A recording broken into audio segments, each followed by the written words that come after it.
Welcome to The Better Life with Dr. Mary Ann Pinkston.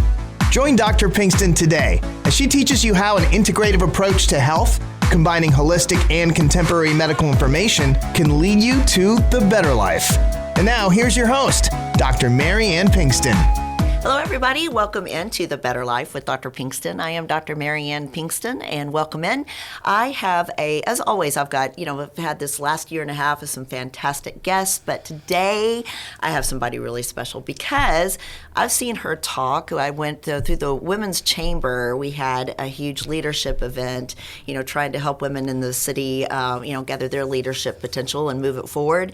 And I learned a lot. I thought I was a leader. I've been doing this for 25 years. I thought I was a leader, but oh my gosh, I have a lot to learn. So I have Lizzy Perez here this morning, and you'll have to kind of welcome in. By the way, thank you. You'll have to probably give me an idea. What you do so much. You work with Brene Brown, and you've been trained in your leadership skills and personal coaching, and also tell us what I do exactly. You do a lot, yeah. So I am a once educator, but it's one of those things like once an educator, always an educator. Oh, yeah. So I spent 20 years in various school districts in the Dallas area, Indiana, and here in San Antonio area. And I spent most of my time as a teacher and coach, athletic coach, and then as a school administrator. So I then ended up at Region 20, where I gained an inordinate amount of leadership skills in regards to training and facilitating types of training that had anything to do with the role of the school principal, the role of the superintendent, assistant sup. And what I started realizing is people were calling me going, Lizzy, do you have anything on communication? Do you have anything on how to get along with people? Right. And next you know it, I was customizing my trainings that were veering away from the compliance-driven issues by the state, from Texas Education Agency. And I started creating academies to help people sort of with and I do not like using soft skills, but I use the term soft skills so that people who don't know what I'm talking about, to get an idea what I mean by soft skills. That's the emotional intelligence of the leader. Right. So then I started doing that. I ended up, during COVID, started my own business, and I was fortunate enough to be trained by Brene Brown to deliver the Dare to Lead curriculum to leaders across really the country. And I've been very fortunate to work not just with educators, but nonprofits and corporate. I have a training coming up in 2 days in Houston with some realtors. So it's a vast number of folks that come to the training because they're noticing they want their hands on some skills that are going to make them a little more productive in the area of conversations and communication with their. So I like to call myself a leadership coach, a facilitator, but also this emotional intelligence curator. Right, which I love. I think that's a great, and what we are all missing in society now. I think if you look at things from a corporate mind of America, how we, are just setting these corporate rules and algorithms, and everybody's supposed to follow these little recipe and algorithms about their behavior, about medicine, about whatever, the corporate America wants to put us in out there. People are discovering they're still people. They're still human. Yes. They still have emotions. They still have, problems with their personalities and dealing with other personalities and whatnot. And that is the heart and soul of it. Really is of dealing with customer satisfaction, or trying to keep children happy in schools, or whatever it is that you're looking at. And that emotional intelligence is just curator is just a beautiful way of putting it. Yeah. And Brene Brown, the book, we were involved in that in the leadership training. I had no idea that existed. That is a fantastic book. Brene Brown and some of her videos and things like that is absolutely amazing. I truly want people to read this and like, no matter who you are, you don't have to be in a corporation. You can be a school teacher. You can be a mom at home. I've shared it with two of my doctors because I heard them outside my office doing a really good job of talking to people that were there through an internship and doing a lot of coaching. And I overheard one of my doctors speaking, and I said, you sound like you might know a little bit about Brene Brown. He's like, no, who's that? So then everywhere I go, I share Dare to Lead, because it's about building courage. And what I've noticed is along the way, when we go and get any sort of personal development training, we have to leave our organization to go on our own and put our own money towards that sort of personal development. Right. And organizations really could benefit from attacking that area of the brain that is the primitive, like you said, the primitive part of our brain that doesn't get access very often. And in order for us to get really good at removing ourselves from that default system of reacting to people in anger or not being able to say the things that are really hard that are on your mind because you're fearful of retaliation or losing your job, and you don't think you'll have feelings or whatever. You don't think you have the right words to share. We have to access the time, and then we have to access a space in our brain, the limbic system, to really give us the chance to practice, review, reflect, and honor that time through giving and receiving feedback. But if we don't create the time in our organizations to engage in that, then our brain doesn't access that primitive part where it guides us in our intuition. And we need that intuition to kind of guide us through that. So I love Dare to Lead because it is all about Brene Brown's work after 2.5 decades of finding out that, oh my goodness, through her research and interviews with people across the world, she found out that people are tapping out of hard conversations. Absolutely. And also not having that accountability. Right. And perfectionistic driven cultures and talking about people, not talking to people. Right. So this curriculum is so enriched with a skill set of how do we engage in that conversation? How do we become more daring in our approach rather than armored? And Brene says the opposite of armor is grounded confidence. Right. And what grounded confidence is being very curious and staying curious when you've been activated, but using what she calls rumble skills, which is basically coaching. And Marianne, I've heard you use these skills quite a bit. It's things like, talk to me, tell me more, help me understand, walk me through. Right. And then also the last part of that equation of grounded confidence is, again, curiosity plus those rumble skills plus practice. Right. But if we don't give time to that practice, this is something that has been I have really noticed such a change in society since COVID and all the political upheaval. Yes. I mean, I think those two big things over the last 3 or 4 years have really changed society. And I'm finding I'm struggling big time to deal with people on an emotional level, because you're right, either we are afraid to confront and say what's necessary to fix the situation because we are so afraid to, these days if you say something wrong, you upset somebody, you are blocked, you are canceled, you are yelled at. It's cancel culture. And now we're also erasing the differences in people instead of making it more beautiful, the differences between us. Now we're erasing those differences to make everybody uniform and just accept it just at a level. It's like, so I think that when you discuss kind of that primitive brain and our reactions, we are all falling back into figuring out how to not react, this gut-wrenching reaction to anger or whatnot, and just try to talk to people again. We're having to relearn how to communicate all over again. You hit the nail.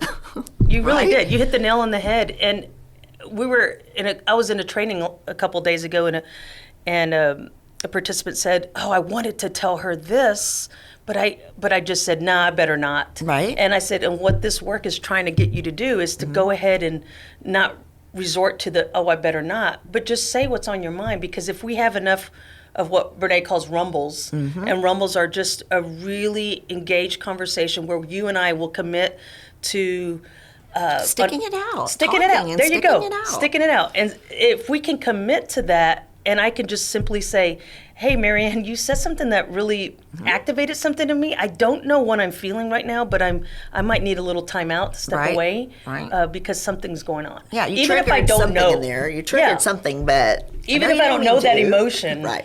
But to be able to have that conversation, because what we do is we hold back. Next week, I meet with you again. You say something else. It activates me. I hold it. 3 weeks, 4 weeks, and then all of a sudden on the 10th time you say something, boom, blow. It's that stockpiling that I've done of placing that hurt and anger has exploded, Right. and now it's a combustible relationship that I've got to mend. Right. So if we have enough rumbles where, like you said, we stick it out through the messy middle, then we can actually get to the other side where we have less crucial conversations. You know, have you ever, I've just noticed over my life, I'm 53 now, and I've just noticed over my life that I have prejudged situations and people. Me too. All right, we all do. And that I've now learned to, like you say, like I say, stick it out to a point where then actually I usually come out on the other end really liking somebody. So I'll give you an example. That's a great In great 25 story. years that I have seen patients, you know, sometimes there are patients who have a lot going on. They can be very difficult. Emotionally, people can be very difficult to Yep. deal with and just in their own realm. And I absorb all that and I take it in and I really think and feel about it. But you know, they can be difficult. We kind of name them that way, and I hate to do that, but they are. And then ultimately, they become one of my favorite patients down the road because we stuck it out. Don't just fire them. Don't just get rid of them. Don't just block them at Yes. the phone or the door and have the staff block them or whatnot.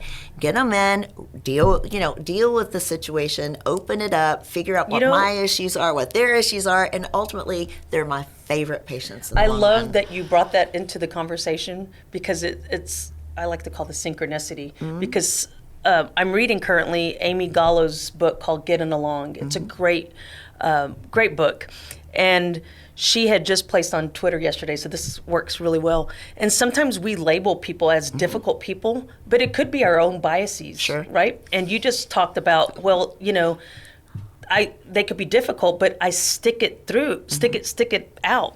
And I think what we're doing is for those that aren't sticking it out, or label them as difficult, are not working on what their biases might be about that individual. Sure.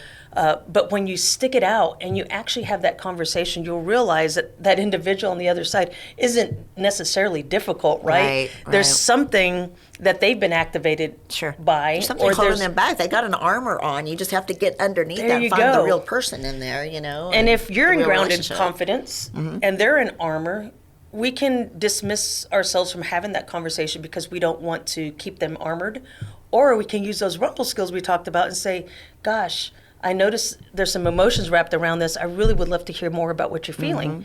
And when we give them that space to come back, then next you know it, that grounded confidence versus armor starts to develop that trust where then now we're both in grounded confidence. Right. And that's how it works. Right. And then I mean, they look to you and they come to you now and that's Yeah, I've had because you so built that many. relationship, and Right. they know that they can tell you something without you retaliating or making them feel bad. Sure. You're absorbing that for them, Right. and listening. It sounds, and and I don't know you very well, Marianne, but the few times I've interacted with you, you're such a great listener. Thank you. And you're very empathetic, and I think those two pieces really help someone to be more daring than more armored. Sure, and that is definitely true, and I've definitely paid for that in a lot of ways. I do said somebody asked me to describe kind of what I experience, what I've experienced all these years in practice, and it has been that when I go into a room and I'm with a patient, I'm with a patient. What I do basically is kind of give up myself in a way,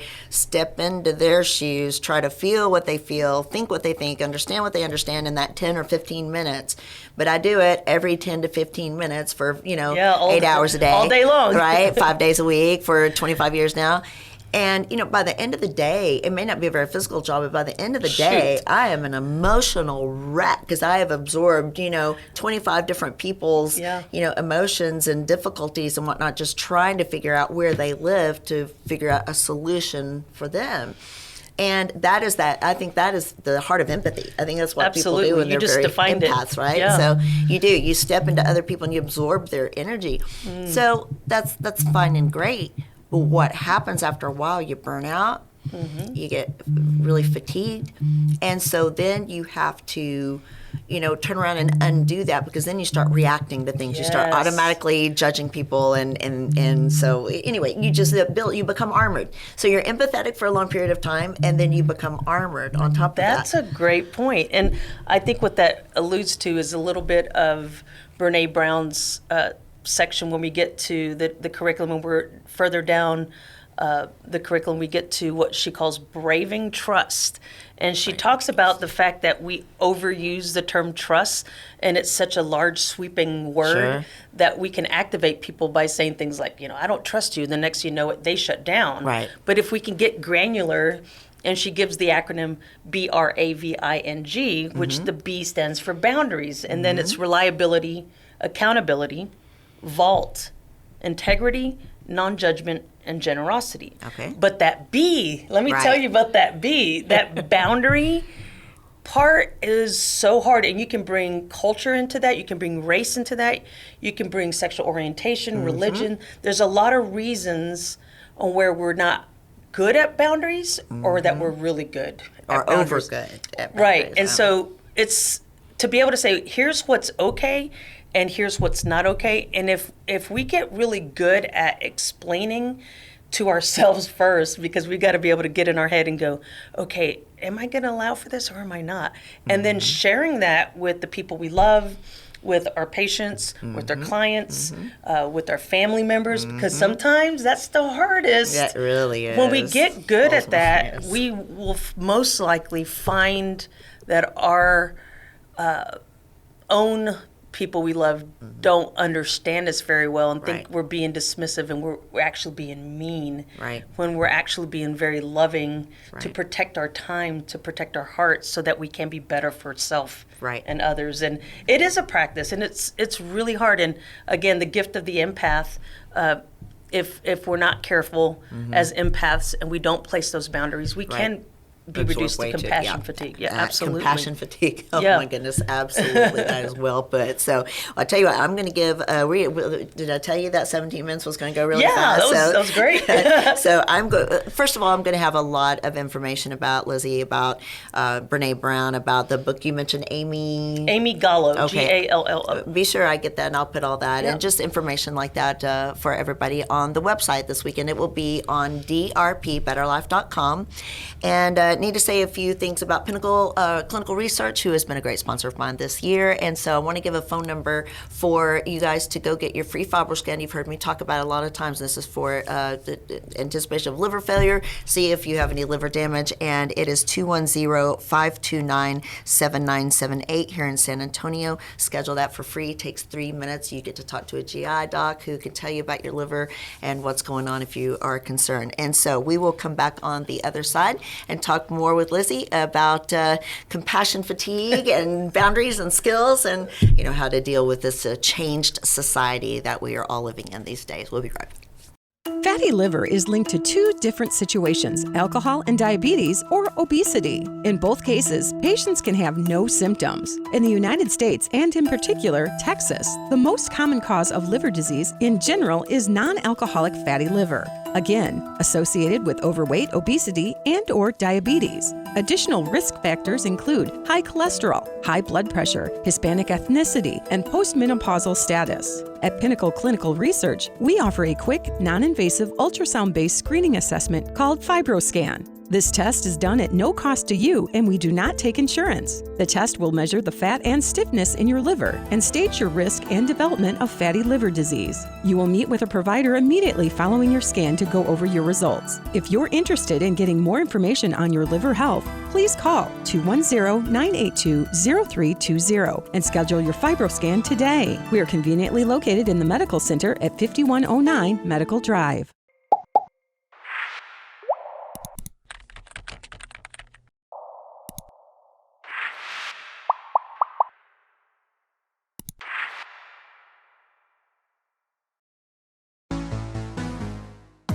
Welcome back. I am Dr. Marianne Pinkston. I am here with Lizzy Perez with your Dare to Lead and personal coaching and everything that you are doing. I know you have an event Yes. that is coming up so that people can access this information and this training, which I understand is probably a large undertaking and has a large cost to it. But you guys have something that you're offering that sounds Yes. wonderful. Tell us about it. So I partner with Region 20. I used to work for Region 20 as a leadership consultant, and I go out I go to them 5 times a year, where I offer the Dare to Lead workshop at a very reduced cost. 5 times a year. My next one coming up is December 6th, 7th, and 13th, and this is open to all of the public. So just because it's at an education service center does not mean that only educators can come. It can be anybody who's interested in getting their hands on this courage-building curriculum, which again consists of learning about empathy, self-compassion, trust, everything from how does shame show up in our organizations? How does it show up in me? What are the shame shields I use? How do I become a better person at giving and receiving feedback? It's great curriculum. It's at a very reduced cost of $500 for one person. It should be great. I was just saying that my daughter and I ought to go do this. You know, this is I've had family members come in together. Sure. I've had bosses and their secretaries come in. Sure. But it's one of my favorite opportunities because I get a mixed crowd of people rather than sometimes going to organizations and getting that same leader with the same background. Right. This ends up becoming a really rich place from which to launch with this. I think that sounds absolutely wonderful. I think we all at some point need to do something like this. I really do. Again, our culture has changed, and we need to be better at communicating again instead of shutting down. There you go. Everybody does that at this point. Just shuts down and just, okay, either it's not worth it or... And then being inquisitive enough to understand, we do actually talk about anger and shutdown as a secondary emotion in the training, and recognizing that shutdown and anger may not be what we're actually seeing, but what's being fed to us looks like that. So how do we get inquisitive and curious about somebody's emotions they're sharing with us, and how do we stay curious in that? Right. Because it's tough. Underneath all that, like an iceberg, could be jealousy, envy, grief. I know for me, Trauma.